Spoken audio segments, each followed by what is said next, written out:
사랑하는 베델의 성도 여러분, 오늘 하나님께서 주신 말씀은 예레미야가 3장과 야고보서 1장의 말씀으로 다시 하나님 앞에 서서라는 제목으로 말씀을 선포하겠습니다. 이 말씀이 선포될 때 성령님의 크신 역사가 함께하기를 간절히 기도합니다. 여러분, 물건을 살 때 요즘 어디 가서 사시나요? 일부랑 똑같아요. 마트 아니면 쿠팡 아니면 마켓컬렛 아니면 네이버. 특별히 온라인과 오프라인이 있는데 온라인 쇼핑을 할 때 먼저 물건을 살 때 가장 먼저 하는 행동이 뭡니까? 네, 감사합니다. 장바구니에 담기. 그리고 장바구니에 물건을 소중히 담가놓고 이렇게 이야기하죠. 지금은 때가 아니야. 아직은 아니야. 내일. 그러다가 내일 들어가면요, 청천벽력 같은 소식이 들려옵니다.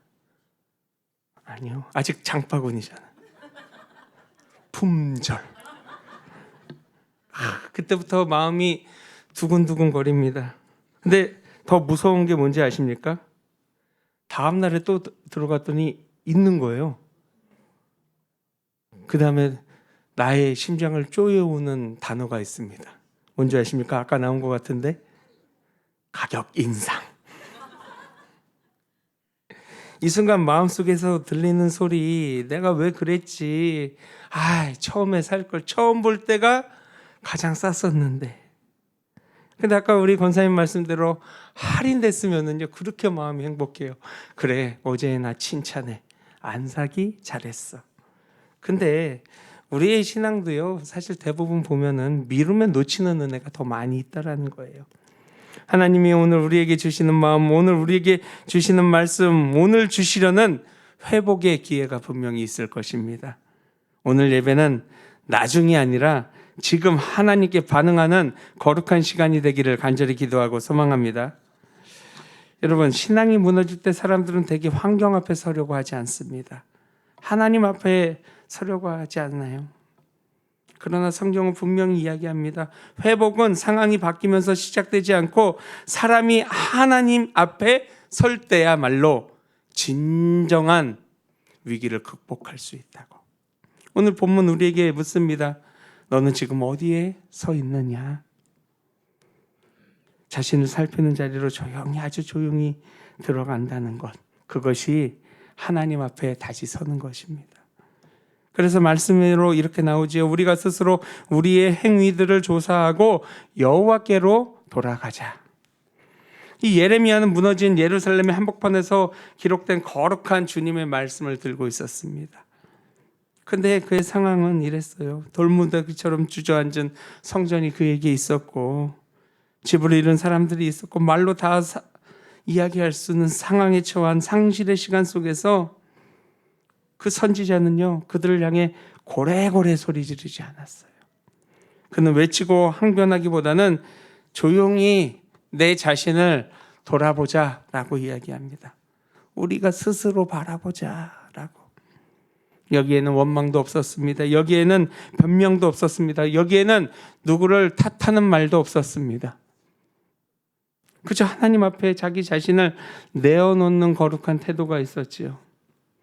여러분, 진실로 살아 하나님 앞에 서 있는 자들은요, 자기의 마음을 먼저 살펴요. 자기의 마음을. 자기 말과 내 선택을 돌아봅니다. 그래서 42절에는 이렇게 말씀하지요. 우리가 범죄하여 거역하였으므로. 이 고백은요, 나를 무너뜨리는 언어가 아닙니다. 오히려 주님 앞에 다시 일어설 수 있게 하는 거룩한 순종의 문이자 회복의 문이었던 것이죠.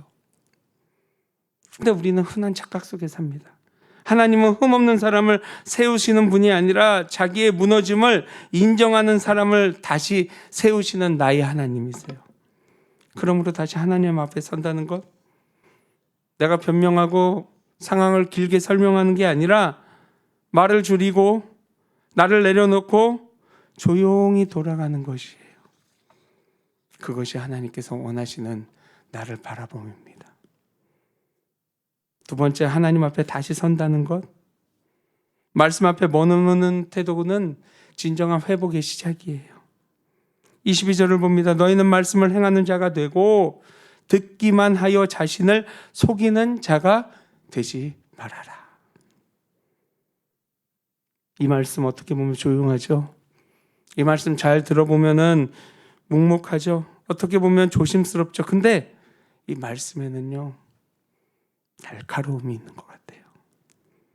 사람은 말씀을 듣고 있으면서도 언제든지 자기를 속일 수 있다 생각합니다. 말씀을 안 듣기 때문에 문제가 되는 게 아니에요. 말씀은 들으면서도 그 말씀이 삶의 기준까지 체화되지 않기 때문입니다.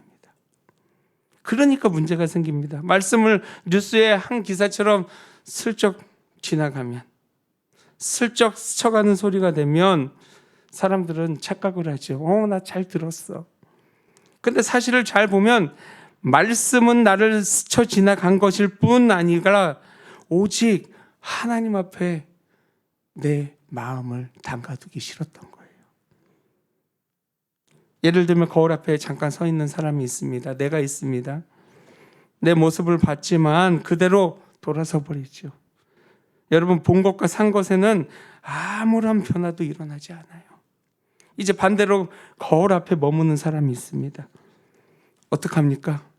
불편한 모습도 외면하지 않고 드러난 모습을 인정하고 고칠 것을 고치고 자리를 떠나요. 주일날 제 머리가 이 모양이라도 이래봐도 20분 본 얼굴이에요. 20분 동안 머리를 이렇게 만진 거예요. 20분을 안 만지면 이것조차 안 되기 때문에 20분을 만지고 물로 지우고 스프레이 뿌리고 그나마 올라온 겁니다. 여러분, 하나님 앞에 선 사람은요, 말씀을 가지고 다른 사람을 재단하지 않아요. 시대를 비판하지도 않습니다. 오히려 말씀 속에서 자기 삶을 그대로 세워둔다는 것이에요. 내 말 한마디, 내 태도, 내 선택이 말씀 앞에서 어떻게 조용히 비추어지는지 우리를 바라보기를 원합니다. 특히 이때 말씀이 나를 공격하지는 않지만 분명히 나를 다루기 시작할 것입니다. 그러므로 다시 하나님 앞에 선다는 것이요, 말씀을 설명하는 자리에 서는 게 아니라 말씀이 나를 열어두고 말씀이 내 삶을 해석하도록 그 자리에 머무는 것입니다. 얼마 전에 예화를 들을 때 자동차로 예화를 한번 들었던 것 같아요. 근데 오늘 같은 날 차를 타고 오시면 차가 어떨 때가 있죠? 차가 소리가 조금은 달라진 것 같아요. 근데 차가 조금 이상이 있으면 우리는 어디로 갑니까? 세차장으로 가나요? 아니죠. 어디요? 공업사로 가죠. 사실 공업사는요, 겉을 반짝하게 하는 게 아니라 속을 고치러 가는 곳입니다. 공업소로 갑니다. 근데 예전에는 이렇게 기계가 좋지 않아서 이 공업사 카센터를 가면은 차 놓는데 사람이 밑으로 들어가서 고치고 있었어요. 요즘에는요, 기계가 좋아서 레이포트로 찡 하고 올리면은 차가 이렇게 다 보입니다. 우리가 평소에 보이지 않았던 곳, 차의 아래를 보게 되죠. 겉으로는 멀쩡해 보이는데 아래를 보면 그때부터 이야기가 달라집니다. 조금씩 새는 모습, 닳아 빠져버린 브레이크, 안쪽부터 무너져 있었던 타이어, 겉으로 안 보이던 것들이 비로소 보여지기 시작하죠. 근데 전문가의 눈으로 보면 얼마나 더 크게 느껴지겠습니까? 근데 그것을 보고 고치는 전문가에게 이렇게 말하지 않습니다. 기사님이 쭉 얘기를 해줘서 모두 갈아야 되고 모두 갈아야 되고 모두 갈아야 될 것 같습니다. 얘기할 때 기사님, 왜 내 차를 비난하십니까? 왜 부정적인 모습으로 내 차를 바라봅니까? 라고 묻는 분은 단 한 명도 없어요. 오히려 이렇게 묻죠. 어디가 문제입니까? 미리 갈 부품이 혹시나 있으면 미리 갈 수 있게 손봐 주십시오. 그리고 맨 마지막에 이 두 손을요, 공손히 올리고 이렇게 이야기해야 합니다. 잘 부탁드립니다. 왜요? 볼트 하나가, 나사 하나가, 조임 하나가 내 생명을 책임져주는 고침 아닙니까? 저도 얼마 전에 우리 사랑하는 집사님한테 갔어요. 겨울이다 보니까 갑자기 타이어 수치가 들쑥날쑥한 거예요. 근데 제가 잘 모르니까 일단 갔어요. 집사님 웃으면서, 목사님, 겨울이라 타이어가 바람이 빠집니다. 여름에는 빵빵해지고요, 겨울에는 수축이 돼요. 근데 제가 문과 출신이어서 뭘 알겠습니까? 무슨 말씀을 드리죠? 집사님, 잘 알아서 해주세요. 잘 달릴 수 있게 해주세요. 고맙습니다. 감사합니다. 근데 이 모습을 보면서 이런 생각이 들지 않나요? 예배도 같은 맥락이 아닐까. 차도 내 생명을 책임져 주잖아요. 정비는 나를 살릴 수 있는 시간이 되잖아요. 그렇다면 예배는 무엇입니까? 마음을 닦는 시간이기도 하지만 무엇보다 삶을 점검받는 시간이에요. 주님이 우리의 겉을 칭찬하시려고 말씀을 주시는 분이 절대로 아니에요. 우리의 기도를 살리시려고 말씀으로 우리의 아래를 비추시는 나의 하나님이십니다. 그래서 예레미야가 이렇게 이야기를 했어요. 우리가 스스로 우리의 행위를 조사하고 여호와께로 돌아가자. 이건 나를 무너뜨리는 고백이 아닙니다. 다시 서게 하는 믿음의 고백입니다. 무너진 자리에서 머무는 말이 아니라 주님께로 돌아가는 거룩한 하늘의 문이라는 거예요. 그리고 야고보는 이 말씀을 거울이라 했어요. 거울은 우리를 공격지 않습니다. 거울은 우리를 살리려고 보고 있는 거예요. 문제는 거울을 보고도 아무것도 고치지 않는 채 돌아서는 우리라는 거죠. 정비소에서 진단을 받고 하루 그냥 지나가면 어떻게 됩니까? 진단은 정확했는데 브레이크도 바꿔야 되고 오일도 새는 거 막아야 되고 오일도 갈아야 되는데 그냥 내 스스로 미루면 어떻게 됩니까? 길 위에서 더 위험해지는 거예요. 여러분, 말씀도 그렇습니다. 깨달음이 멈추는 곳이 아니라 순종이 시작하는 곳이 바로 이 자리가 되어야 한다는 것이에요. 그래서 야고보서 1장 25절에 이렇게 이야기합니다. 그 사람이 그 행하는 일에 복을 받으리라. 여러분, 주님 앞에서 우리가 할 일은 단순해요. 상황을 길게 설명하기보다 말을 조금 덜어내고 말씀이 짚어주는 그 한 가지를 붙잡고 오늘의 실제를 고치는 것, 그것이 주님이 원하는 것입니다. 그 한 가지 순종이 나의 삶의 방향을 바꿔주실 줄 믿습니다. 다시 하나님께 선다는 것, 결심이 아니라 순종으로 옮겨서는 것이에요. 25절에 나옵니다. 이 사람은 그 행하는 일에 복을 받으리라. 야고보의 결론은 아주 간단했어요. 복을 깨닫고 멈추는 사람에게 주어지지 않고 행하는 사람에게 머문다. 말씀을 듣고 마음이 뜨거워지는 순간이 많이 있습니다. 그러나 성경은 그 지점을 신앙의 도착지로 사용치 않으세요. 오히려 그때부터가 시작이라고 말합니다. 여기 야고보가 던지는 그 한 표현이 우리의 생각을 완전히 뒤집지 않습니까? 자유롭게 하는 온전한 율법이다. 우리는 순종을 자주 잃어버리는 건 그리고 순종의 이벤트라고 생각할 때가 많이 있어요. 그러나 순종은요, 내 뜻을 내려놓는 것, 내 자유를 포기하는 것처럼 느낄 수도 있어요. 그러나 오늘 주님이 주신 말씀은 우리에게 이렇게 말씀하셔요. 순종이야말로 가장 깊은 자유라고. 여러분, 말씀대로 사는 삶이 가장 자유로운 삶입니다. 하나님 앞에 서는 사람이 가장 흔들리지 않아요. 왜 그럴까요? 순종하는 사람은 더 이상 상황에 끌려다니지 않기 때문입니다. 사람의 말에 흔들리지 않고 감정의 파도에 휩쓸리지 않습니다. 기준이 명확하기에 인생의 방향이 절대로 흔들리지 않습니다. 그래서 다시 하나님 앞에 선 사람은 결코 예전과 같을 수가 없어요. 생각만 바뀌지 않습니다. 기도 제목도 달라지지 않습니다. 이제부터는 말투가 바뀝니다. 선택이 바뀝니다. 관계에 대한 태도가 바뀝니다. 그리고 살아가는 믿음의 방향이 달라지죠. 여러분, 순종은 단 한 번의 큰 결단이 아니에요. 오늘 하루 말씀을 기억하며 하나는 다르게 생각하는 겁니다. 그리고 우리에게 그 작은 순종이 쌓여서 우리의 인생의 방향의 틀을 완전히 바꿔버린다는 것이죠. 그러므로 사랑하는 여러분, 다시 하나님 앞에 선다는 것은 감동에 머무는 순간이 아니라 오늘을 바꾸는 순종으로 과감히 한 걸음을 옮겨 사는 것입니다. 여러분, 오늘 우리가 찬양을 들었잖아요.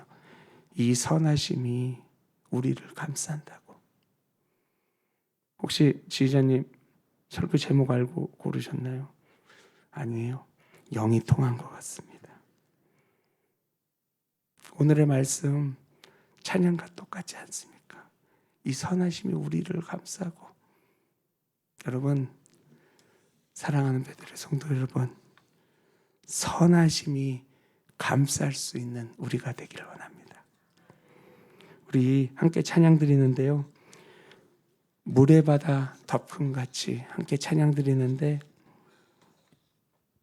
우리를 위해서 함께 하신 나의 주님, 나를 위해 함께 하신 나의 주님, 그리고 우리가 해야 될 것이 무엇인지를 다시 한번 생각하고 하나님 앞에 겸허히 나아가며 찬양 드리기를 소망합니다.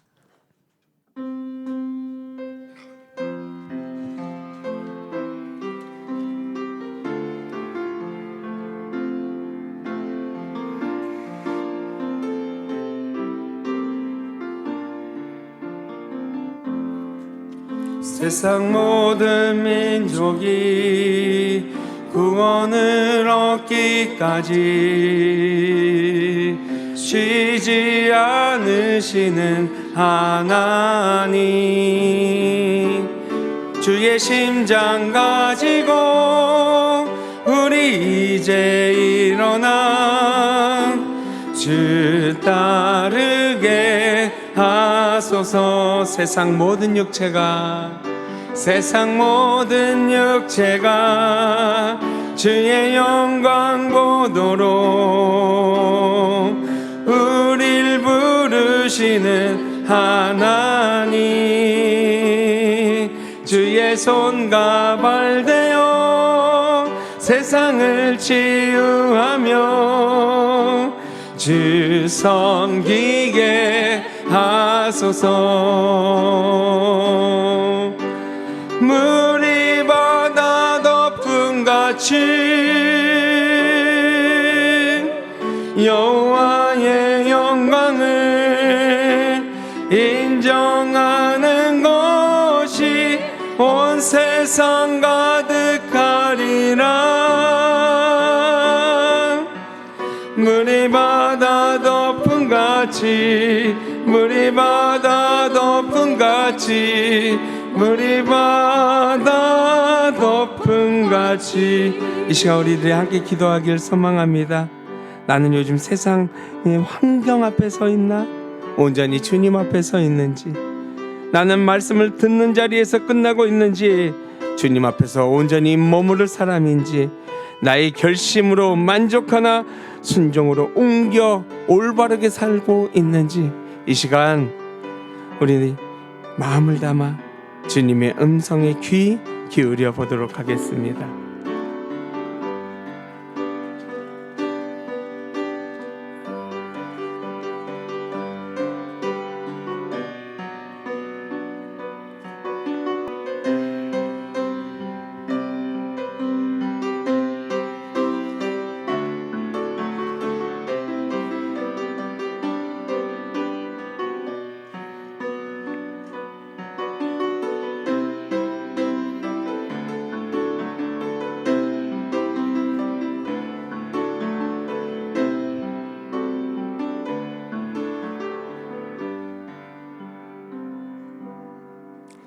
아버지, 오늘 말씀 앞에 우리의 삶을 숨기지 않게 하소서.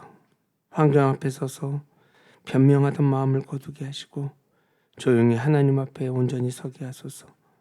주님, 우리의 행위와 길을 스스로 살피게 하시고 여호와께 돌아가게 하소서.